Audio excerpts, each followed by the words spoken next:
Queridos amigos, sejam bem-vindos ao canal Videira Espírita. Meu nome é Cristina Brito e este é o programa Gotas do Evangelho.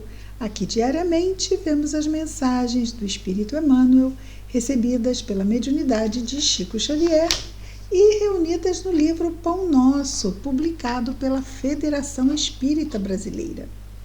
Hoje com um cenário aqui, com um cenário novo. A partir de hoje estaremos gravando nesse espaço, mas trouxemos conosco nossa querida Maria. Não está tão perto, Está na parede mais lá atrás, mas está aqui conosco. E agora, praticamente, ela domina o nosso cenário, Então, é uma alegria nós estarmos juntos.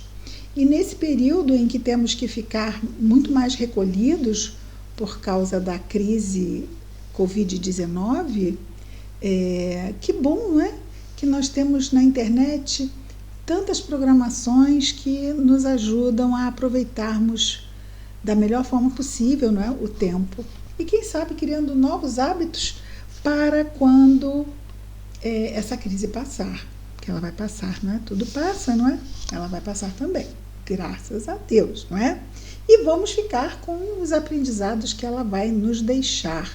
Inclusive essa questão de aproveitamento de tempo, uso de internet, e muitos espaços estão fechados, inclusive casas espíritas, Então nós temos que nos cuidar, mas sem deixar também de aproveitar.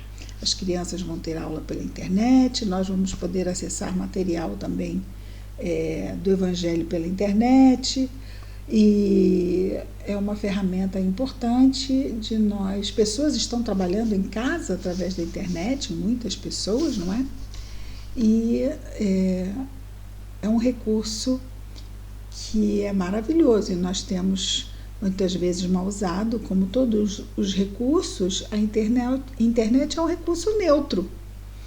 Depende se é bom ou mal pelo uso que nós fazemos dela, e assim como todos os outros recursos que chegam até nós através da providência divina. Mas a internet foi criada pelo homem. Quem criou o homem? Quem favoreceu que neste momento nós estivéssemos vivendo com esse conforto que é a internet? O nosso capítulo de hoje é o de número 47, fala de um temazinho, olha o título: o problema de agradar. Tem muitas pessoas que sofrem quando sentem que não estão conseguindo agradar, e às vezes abrem mão de si mesmos, do que pensam, do que gostam, para agradar o outro. Então preferem não se agradar e agradar o outro. E a gente tem que refletir muito bem sobre essas questões, Muitas vezes, quando é uma criança, uma pessoa doente, ou quando nós queremos realmente agradar, fazer um mimo, isso acontece. Mas não agirmos desta forma porque temos medo de não agradarmos, E aí nós podemos estar com uma autoestima um pouco abalada, E a opinião do outro conta muito. E qual é a minha opinião sobre mim? Então, qual é a minha opinião sobre mim? A minha consciência me aprova? Se a minha consciência me aprova e o outro não, com quem eu devo ficar? Comigo e a minha consciência, ou com a opinião do outro? Porque todo mundo tem opinião, inclusive nós, sobre o outro, Emmanuel destaca palavras de Paulo escrevendo aos Gálatas no Novo Testamento, no capítulo 1, no versículo 10, diz Paulo: se estivesse ainda agradando aos homens, não seria servo do Cristo. Se estivesse ainda agradando aos homens, não seria servo do Cristo. Porque não dá para servir dois senhores ao mesmo tempo, Quando nós estamos agindo com a nossa consciência, nós estamos buscando fazer o que acreditamos ser melhor. E como nós gostamos de pensar que estamos nos aproximando do Evangelho, nesse esforço de renovação, tem pessoas que não entendem o que nós estamos tentando empreender na nossa vida. É direito delas? É. E o nosso qual é? De seguir a bússola da nossa consciência ou a bússola da consciência alheia?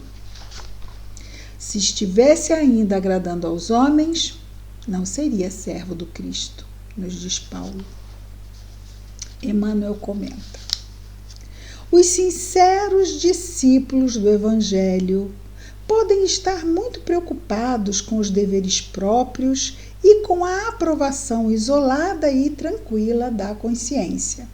Então, primeiro ele já qualifica o discípulo sincero, aquele que simplesmente não se diz discípulo, mas também se esforça em praticar as lições que diz abraçar, acreditar.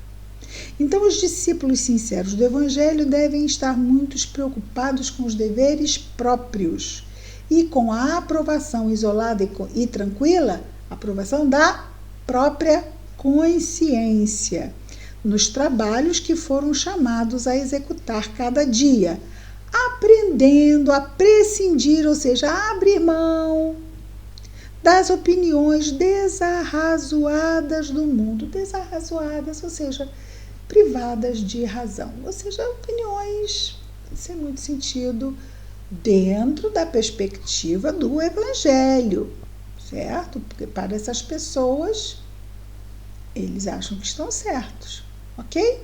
Ok. Consciência deles, livre arbítrio.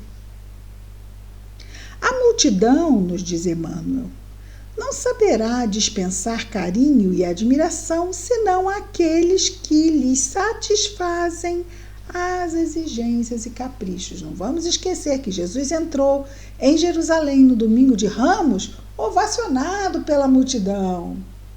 Ovacionado, o Messias estava chegando, ia libertar o povo judeu do domínio romano. Não?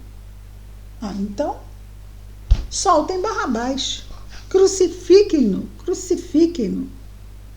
Em poucos dias, ele passou de um ser especial a alguém que deveria ser crucificado para que um ladrão, confesso, mais que ladrão, né? Ele era um malfeitor de amplo aspecto, fosse liberto.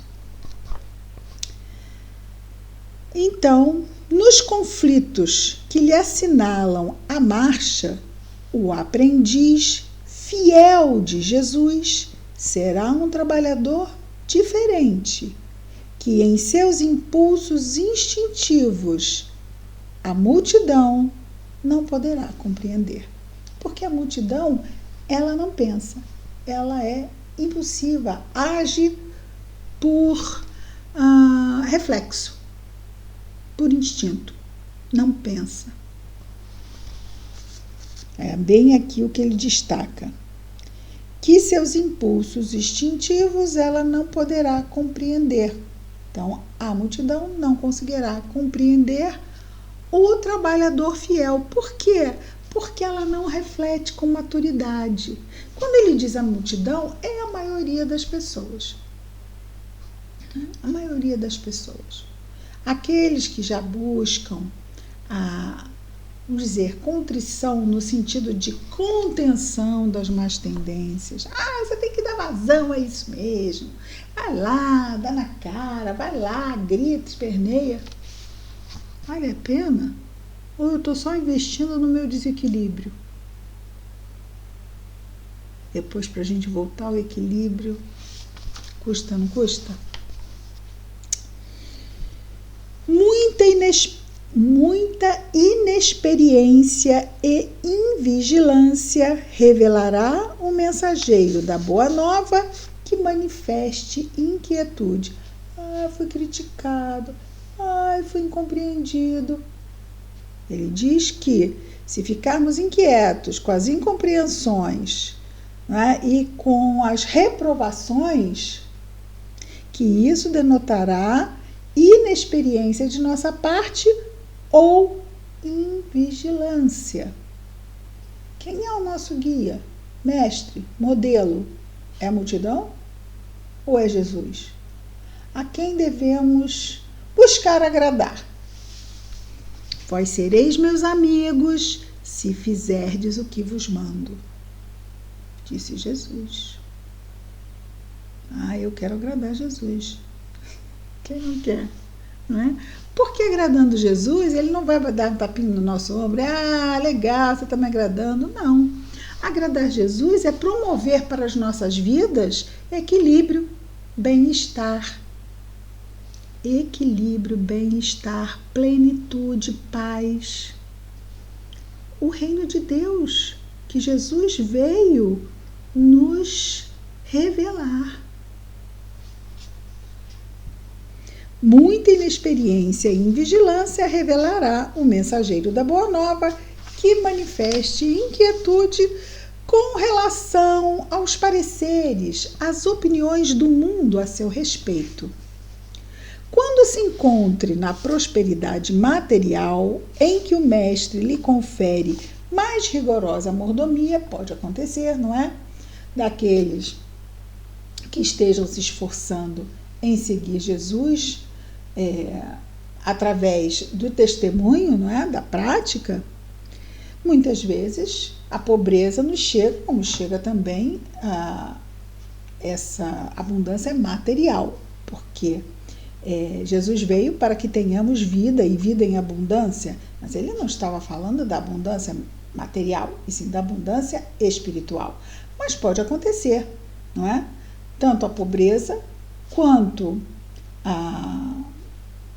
o dinheiro ou os recursos materiais também podem vir na vida das pessoas que estão a serviço do mestre. E é isso que ele diz aqui, que quando o mestre confere ao discípulo, né? Quando o mestre confere ao discípulo mais rigorosa mordomia, conforto, não é? Muitos vizinhos lhe perguntarão, maliciosos, pela causa dos êxitos sucessivos em que se envolve. E quando penetra esse servidor o campo da pobreza e da dificuldade, o povo lhe atribui as experiências difíceis a supostas defecções, ou seja, erros, quedas, diante das sublimes ideias esposadas. E está sofrendo. Isso aí não é aquela carinha, é só carinha aquilo ali. Deve estar fazendo coisa errada, e aí, está apanhando do alto, que é para ver se aprende. O que é isso? Julgamento. E como é que é a mesma lição? Não julgueis para não serdes julgados. Quem sabe da nossa vida? Nem a gente sabe direito, né? Porque nós não nos lembramos lá das situações do passado, mas Deus nos sabe, Jesus nos conhece. Então devemos evitar. Assim também, uma pessoa pode estar muito bem aqui no ar, e a gente pensar assim, de repente, comprou um carro novo, olha lá, o que será que está metido? Coisa boa não deve ser, carinha boa, você vai ver, está enganando. A malícia é do malicioso, como a mentira é do mentiroso. Então, nós devemos vigiar para que a gente também não cometa esse tipo de, vamos dizer assim, de má conduta, não é? Porque não é legal, né? Não é legal. É indispensável, diz Emmanuel, trabalhar para os homens como quem sabe que a obra integral pertence a Jesus Cristo. Então, se fazemos alguma coisa no âmbito do bem, essa ação não nos pertence. É do bem, nós estamos trabalhando dentro de uma estrutura muito maior. E a gente recebe muita ajuda para fazer o bem que faz. E a gente precisa perceber que nós fazemos algo desse trabalho muito maior do que nós. E isso também nos ajuda com a lucidez, para que não nos deixemos embriagar pela vaidade, pela presunção. Olha o que eu fiz, olha o que eu realizei. Eu realizei. Mas Jesus deu uma mãozinha. Oi? Oi? Que? Eu só fui que intermediário, eu fui instrumento. Eu me permiti, mérito esse só. Eu me permiti ser instrumento. Podia ter me negado. E aí, prejuízo meu. Mas eu me permiti ser um instrumento. Sendo assim,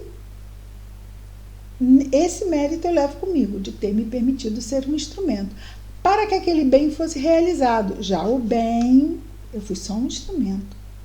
O bem, o resultado, é do Senhor. Qualquer resultado. Isso nos mantém salvaguardados de nós mesmos. Nos mantém na linha da humildade. Nós estamos seguindo Cristo e aprendendo com Ele.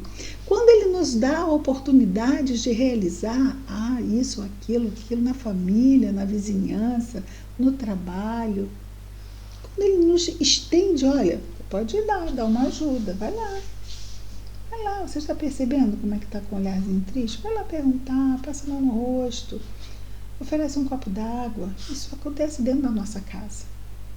Nós nos permitimos sermos instrumentos. E às vezes a gente resiste. Mas muitas vezes vem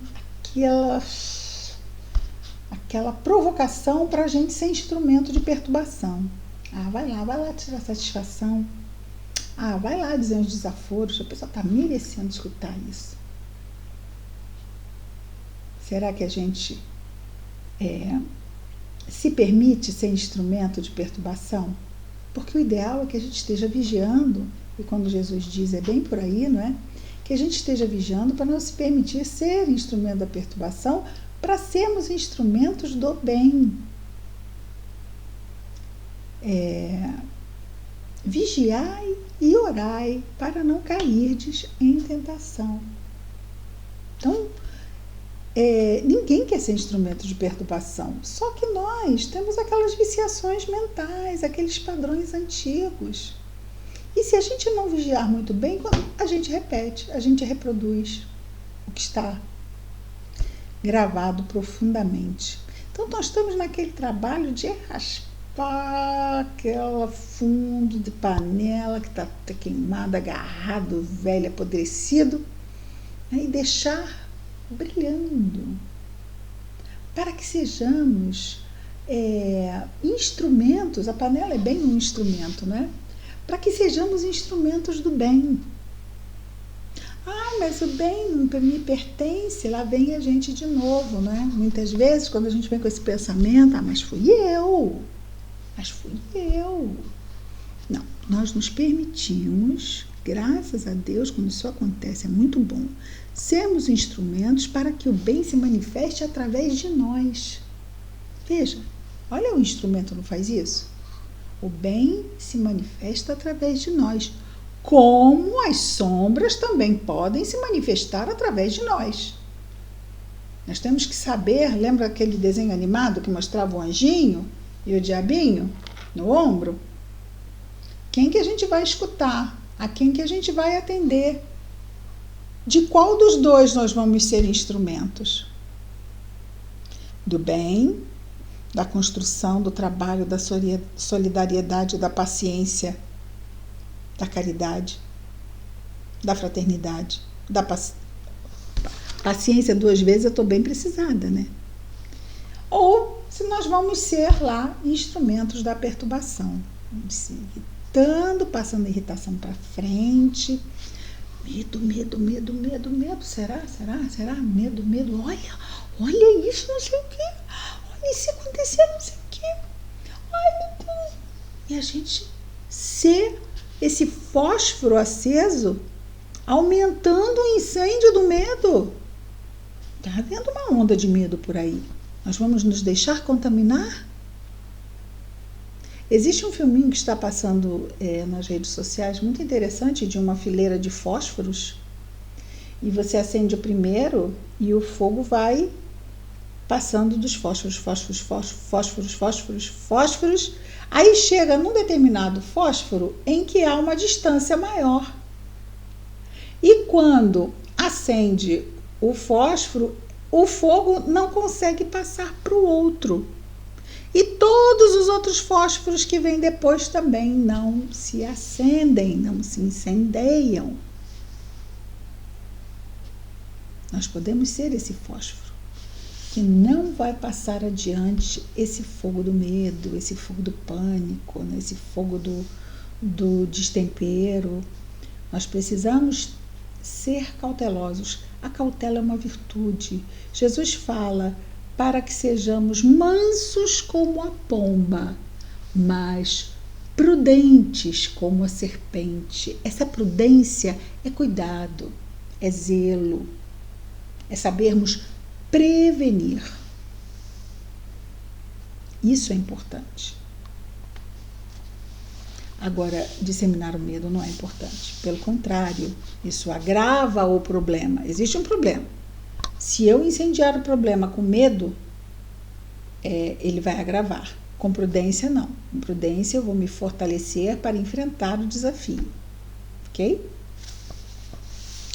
Nosso Emmanuel continua dizendo assim.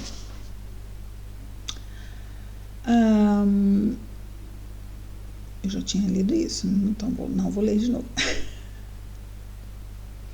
O mundo compreenderá.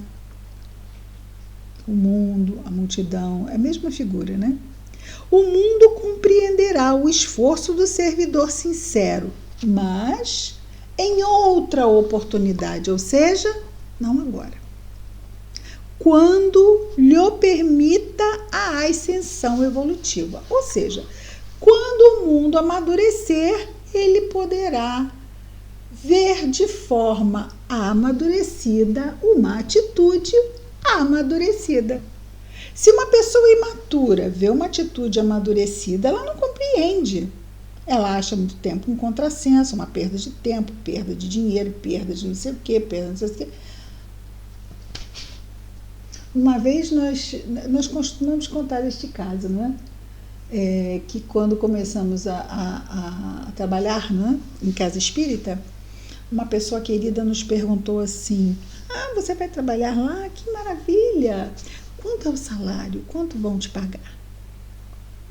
Né? Claro, a pessoa não era espírita, não sabia nada disso. Então, foi uma pergunta inocente de quem desconhece.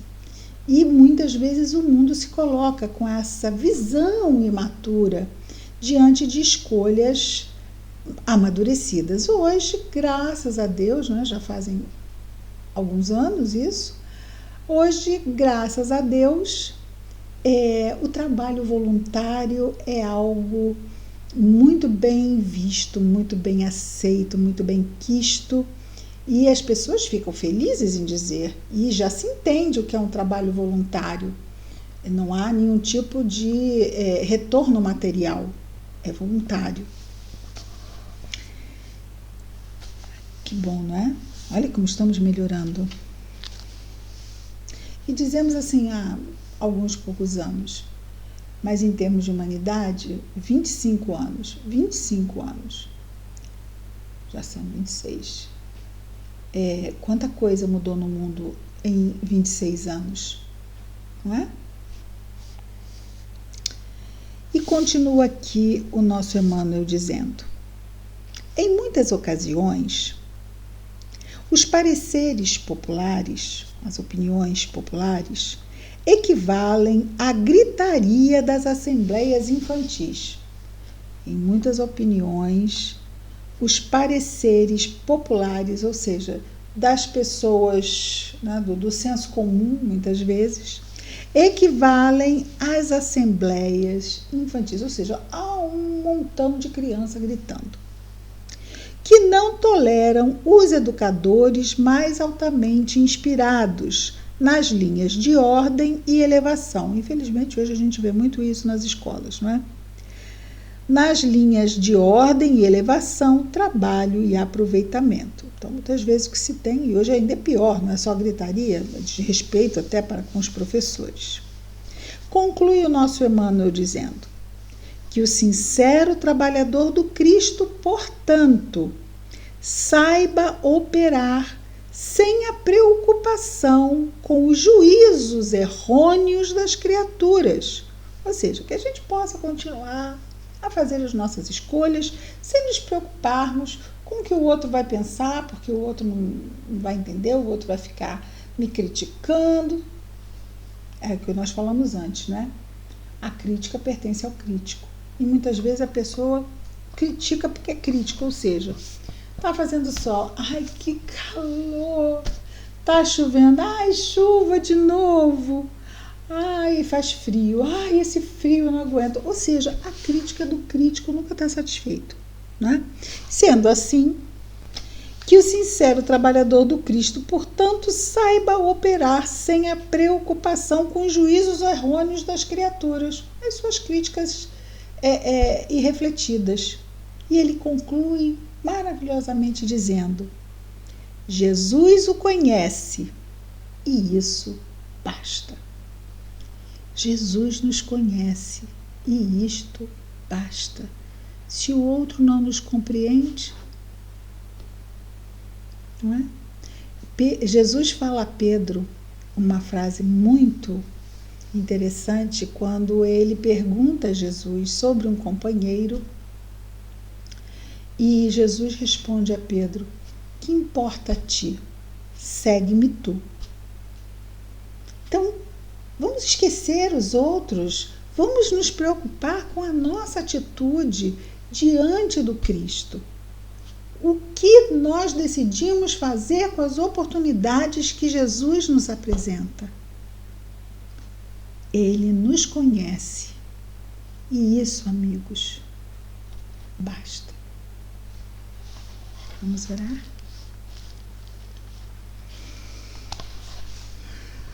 Querido Jesus, Mestre amado, obrigado, Senhor, por mais este dia. Abençoa-nos neste momento desafiador pelo qual passa a nossa humanidade. Abençoa os cientistas que procuram, pesquisam remédios, vacinas, tratamentos, cura para o Covid-19. Abençoa aqueles que estão adoentados para que possam se recuperar. Aqueles que têm falecido, estão falecendo e ainda falecerão. Abençoa-os, pois sabemos, Senhor, que tudo está sendo encaminhado pela providência divina. Mas fortalece essas famílias, esses corações e ajuda aqueles que ainda não entenderam os cuidados que precisam ser tomados de resguardo, de educação social, com relação à higiene. Ajuda a conscientização desses corações que ainda não estão participando mais ativamente da contenção dessa epidemia. Que os nossos corações se mantenham serenos e seguros, confiando em Ti, Senhor, confiando nos espíritos queridos que nos cuidam, que nos acompanham, confiando no nosso anjo guardião que está sempre ao nosso lado. Abençoa, Jesus, nossos esforços. Abençoa, Senhor, nossas famílias e lares. Abençoa todos os nossos irmãos de humanidade, em especial, Senhor Jesus, os nossos irmãos que neste momento estejam em sofrimento, seja por que motivo for, aonde quer que se encontrem. Que as Tuas bênçãos estejam em nós, Senhor, e entre nós, hoje e sempre. Graças a Deus. É isso, queridos amigos. Amanhã estaremos de volta com mais uma mensagem do livro Pão Nosso no nosso programa Gotas do Evangelho. Muita paz a todos.